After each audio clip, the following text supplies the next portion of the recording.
to be zealous is good.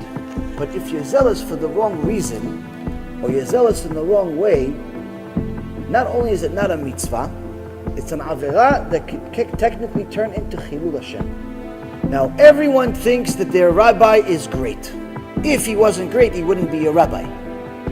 I personally think my rabbi is the best rabbi in the world. You want to debate? I'll debate you for as long as you want. He's the best rabbi in the world. And I'm sure you think your rabbi is the best in the world. Everyone thinks their rabbi is the best in the world. It's very easy to think that your rabbi is Mashiach. Very easy. I understand it, I'm telling you. If Hashem asks me who should be Mashiach, I say, my rabbi should be Mashiach. The problem is not Chassidut. The problem is when Chassidut turns into idolatry. The problem is when people turn their rabbi into an idol. That's the problem. Because that not only is the obvious sin of idol worshiping, you're not allowed to worship your rabbi, it doesn't matter even if he's Moshe Rabbeinu. That's why Hashem did not tell us where he buried Moshe Rabbeinu, because he knew that people would worship his grave. They would go to his grave and start praying to him instead of to Hashem. He says, this Moshe Rabbeinu, Kodesh Kodashim, sacrificed his entire life for me. I'm not going to let people ruin it. So even that he didn't let. He didn't let the world see where he buried Moshe Rabbeinu. But the rest of the Chachamim, for the most part, we know where they're buried, we know where they are. Going to the graves, by default, according to the Rambam, you shouldn't do.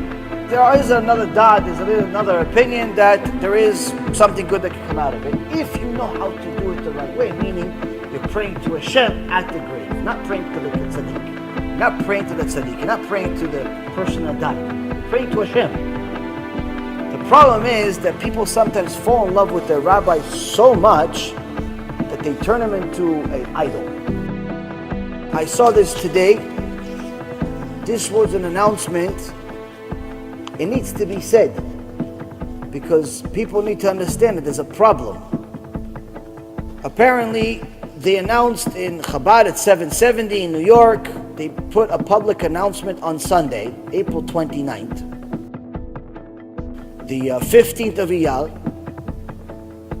and they said tomorrow the Melech Mashiach, the Rebbe, the Lubavitcher Rebbe, is not going to be able to accept the congregation that comes to visit him every day because he doesn't feel well. So he's not going to accept any people that are visiting, any of the visitors, but he will be at the events the following day for the bar mitzvot and the weddings and all the other events. He'll be there. Oh, by then he should feel better.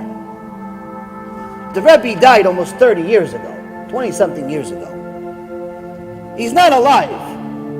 He died. Everyone knows this.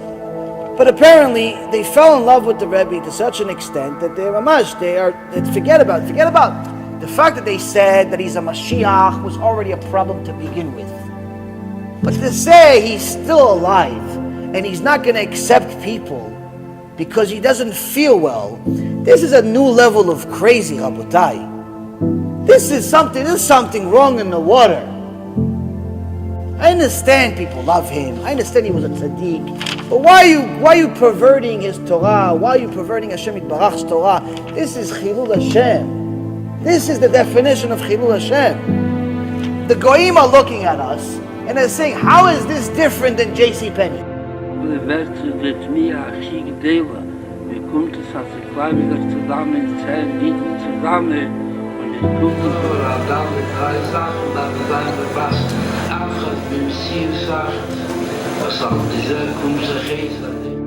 We said he died and he came back. You're saying he died, didn't come back, came back. Sometimes he's back, sometimes he doesn't feel well. Like, how is this different from Christianity? The Chilonim, the secular Jews are looking at this like, you want me to be religious like these people? Even I know without the Torah that he's not there. This is Chilul Hashem. Now, Baruch Hashem, this was publicized by who? By a Chabadnik. That is an Ish Emet, that's a real Chabadnik. According to the Torah, definition of Chassidut means that you're doing above and beyond halacha, above and beyond the law. Now, these are not obligations, this is extra. You want to do extra? Good for you. You don't want to do extra? It's fine. Point being, that's Chassidut. Chassidut is above and beyond the law. And of course, it means working on your midot. if Hashem says, don't be angry to the average person, that means that you, not only not angry, you're happy. Meaning you're going from the complete opposite extent. You're an extremist, but to the good. If Hashem says be generous, you're overly generous. You're above and beyond. You mesiut nefesh. You sacrifice yourself. Just because somebody says he's Chabad, doesn't mean he's Chabad. If he is one of these people, I don't care if he has the Rebbe's face tattooed to his forehead. It does not make them Chabad. Chabad is a Chassidut that worries about Kvod Hashem. That worries about the honor of Hashem.